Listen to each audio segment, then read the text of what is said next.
पश्चिम रेल्वेवर विरारपर्यंत लोकल सेवा सुरू आहे। विरारपर्यंत लोकल सेवा सुरू आहे, मात्र लोकल उशिराने धावतात। नालासोपारा रेल्वे स्थानकामध्ये ट्रॅकवर अजूनही पाणी साचून आहे।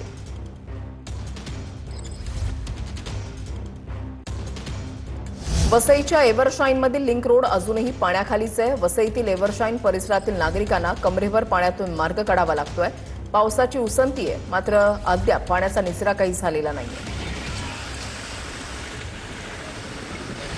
वसई पूर्वेकडील वसंत नगरी गेट ते एव्हरशाईन गेट यामध्ये एक लिंक रोड आहे आणि तुम्ही पाहू शकता हा लिंक रोड जो आहे तो पूर्णपणे पाण्याखाली गेलेला आहे। याचं कारण असं आहे की गेल्या 2 दिवसापासून इथे अतिवृष्टी झाली होती, पूर आला होता आणि त्या पुराच्या खाली हा रोड जो गेलेला आहे। या एव्हरशाईनमध्ये जी लोक राहतात, जे रहिवासी राहतात, त्यांना मात्र या रोडवरून दररोज प्रवास करावा लागतो। मात्र गेल्या 2 दिवसापासून ते इथून प्रवास करत नव्हते, पण आज मात्र वर्किंग डे आहे आणि वर्किंग डेच्या दिवशी ती जी लोक आहेत ती घराबाहेर पडलेली आहेत आणि आपला जीव धोक्यात घालून ते अर्धा कंबरभर पाण्यामध्ये ते प्रवास करत आहेत। या रोडचं पाणी मात्र अजूनही कमी झालेलं नाही।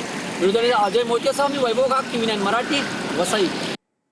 इकडे कोल्हापूरमध्ये पंचगंगेची वाटचाल इशारा पातळीकडे सुरू आहे। पंचगंगा नदीची पाणी पातळी 35 फुटांवर आली। आज दिवसभरात पंचगंगा नदी इशारा पातळी गाठण्याची शक्यता आहे। कोल्हापूर जिल्ह्यातील 56 बंधारे पाण्याखाली गेलेले आहेत।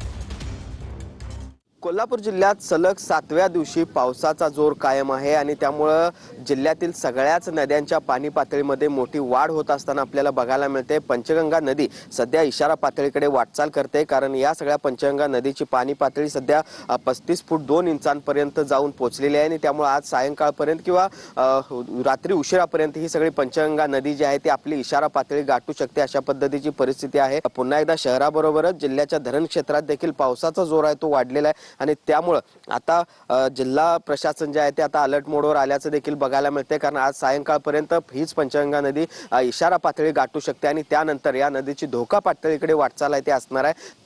भूषण पाटील, TV9 मराठी, कोल्हापूर।